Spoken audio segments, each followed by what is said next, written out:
Hey guys, welcome to this video. So in this video, I'm going to tell you a little bit about equity funding and debt funding.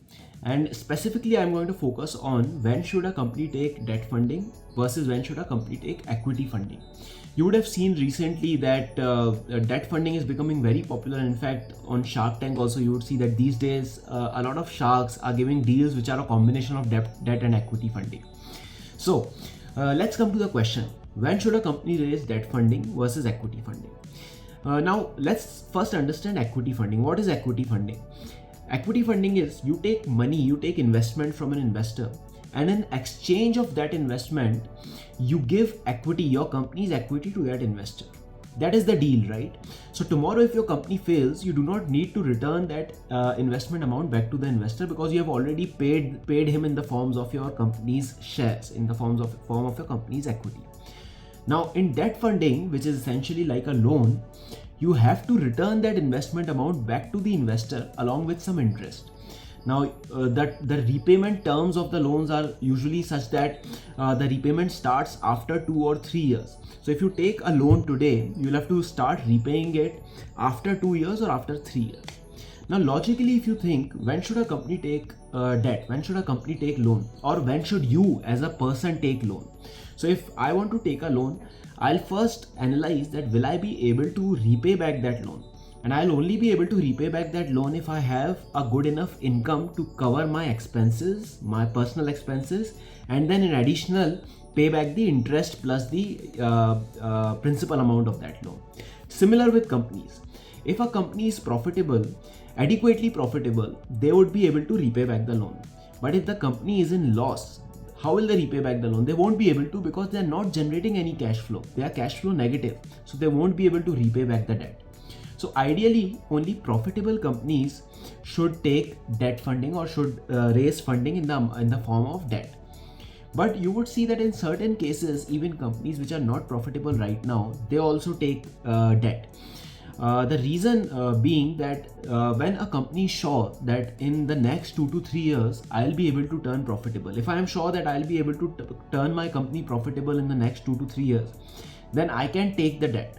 The reason is because the repayment of that debt will only start after 2 to 3 years, and by that time I would have turned profitable. So I can take debt in that case also. Now the third case, and a very interesting case, which is a huge practice across companies and across startups, is that even when a company is under huge losses and there is no sort of visibility of gaining profitability in the next 5 to 10 years, even they raise debt funding on a large scale and investors readily give them debt. A very good example of this is Byju's. Now Byju's is a gigantic loss-making machine, right? Its losses are piling up and its losses are only increasing year on year with no visibility of turning profitable over the next few years. And even then you would see investors have given them huge amounts of loan. In fact, if you would have if you are reading the news recently about Byju's, you would see that their demise started only after they failed to repay back one of their debts, right? So two questions. Number one is, why, when Byju's knew that it would never turn profitable, why did they raise funding?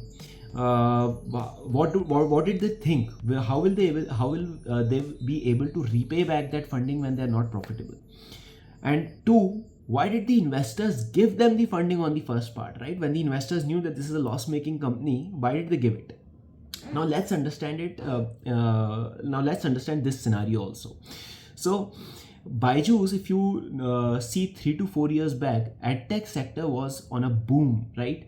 Everything that edtech was touching was turning into gold. And same case with Byju's. It was scaling rapidly and it was one of the fastest growing companies in India. And when you are from such a sector which is booming and such a company which is doing so good in terms of scaling, raising funding becomes very easy. Investors are very happy and ready to put funds into your company. So what these companies do is, even if they are at a loss, they raise debt funding, large amount of debt funding, and investors give them. And when the time comes after 2 or 3 years to repay back the debt, what they do is they raise new funding to repay back the old funding, old debt. because raising funding for them is easy. They are in a booming sector, they are a booming company. So for example, I am Byju's. I took 1,000 crores of loan today, and I know I'm not profitable. I won't be able to pay back the loan or the interest to the investor. So after 2 years, when the time comes to say pay back 1,200 crores, let's say 200 crores is the interest on that loan and 1,000 crores was the loan. So if the time comes after 2 years to raise 1,200 to pay back 1,200 crores, what I'll do is I'll raise a fresh funding of 2,000 crores. Because my company is on a boom, I'm scaling, my sector is on a boom, so I'll raise 2,000 crores. Out of that 2,000 crores, I will pay back 1,200 crores to the original debtors, to my original towards my original debt funding, and then the remaining 800 crores I'll use for my company.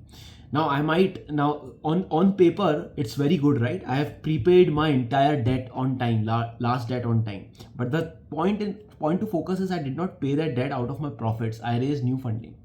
Now since on paper everything is good, I'll raise a new debt funding now of another say 1,500 crores. Last time I paid back 1,000 crores. This time I'll tell them that I can pay back even 1,500 crores. So I'll take a new debt funding of 1,500 crores. And after 2 years, when the time comes to pay back that, I'll raise new funding. So that's what happens. It's a very cunning practice. Now, when does the bubble burst? Like in case of Byju's, why did they fail? Is when the industry's bubble burst, right? When edtech sector collapsed and everyone knew that the numbers are inflated and this sector is not what they are portraying to be, funding stopped into the edtech sector. It became difficult for companies like Byju's to raise funding. So when the time came for them to repay the debt, they were not able to raise new funding, and hence their last debt defaulted. And that was the reason, that is exactly the reason for their collapse, right? If you would have seen the news. So that's what happens, right? Realistically, and a lot of companies, in fact, a lot of good companies also, you won't believe, follow this practice where they raise debt and then raise new debt to repay the last debt. And unfortunately true, but this happens, and this is how the markets work. And one day, if the industry sort of collapses, this bubble bursts and a lot of companies goes bankrupt, right? So this is how equity and debt funding works. I hope you were able to gain good insights with this video of how these fundings work. On a serious note, if you are an entrepreneur, if you are a new entrepreneur, just starting your startup or have just started your startup some few years back, I will always advise you that focus on equity funding and not debt funding, because debt funding puts additional pressure of paying back the money to the investor. So unless you are very profitable and you are sure of maintaining that profitability over the next years, only then take debt. Otherwise, be safe and look for equity funding only. I'll see you guys in the next video. Thank you.